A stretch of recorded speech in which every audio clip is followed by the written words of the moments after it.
Hey guys, Tim King, aka iFlyOS here with RCGroups.com, and today we're going to talk about the Great Planes Avistar 30cc.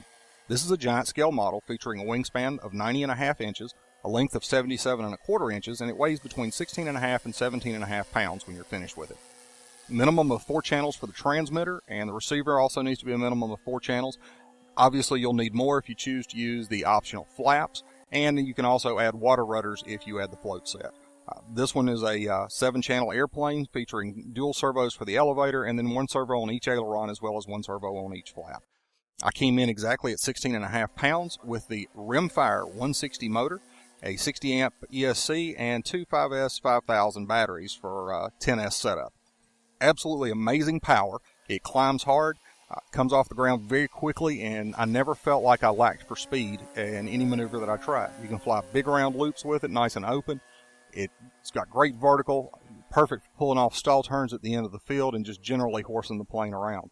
This thing would make the perfect transition aircraft for somebody looking to get into giant scale. It's got all the qualities of a typical trainer, and at the same time you get that feel of a bigger plane and learning to manage the airspeed properly.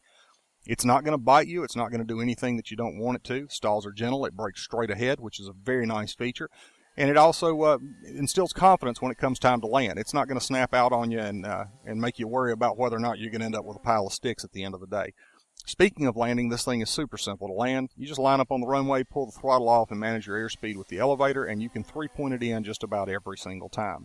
Takeoffs are equally as easy. Roll the coals to it, and it'll come off the ground in a short distance, or you could perform a scale takeoff and slowly apply power and just a minimum amount of rudder correction. It'll lift the tail and then fly off the mains just like every other civil aircraft out there. This plane, in my opinion, would be an excellent trainer for somebody, like I said, moving up to giant scale, or for a first-time flyer. It's gentle enough on low rates that it's not going to do anything that's going to surprise you, and an instructor would have absolutely no problem keeping up with it. And then once you get a little experience, you can flip it to high rates and start exploring its flight envelope. It also has the option to be a glider tug and has plenty of power for that. So if you need to tow up your larger 3-meter plus gliders, this plane would be a perfect fit. I've tried everything I can think of to get it to misbehave, and I just can't do it. It's wonderful. I can't find any bad flight characteristics at all. I've got 15 flights on it now, and I really look forward to going out to the field with this thing. It's a ton of fun to fly. The size, obviously, is a big attraction. It looks great in the air. The color scheme is absolutely gorgeous, and the response is phenomenal. The way it rolls feels nice and solid for a giant scale plane. The rudder's very responsive. You got plenty of rudder to perform a knife edge. It'll almost knife edge loop, and it probably will once I increase the throws a little bit.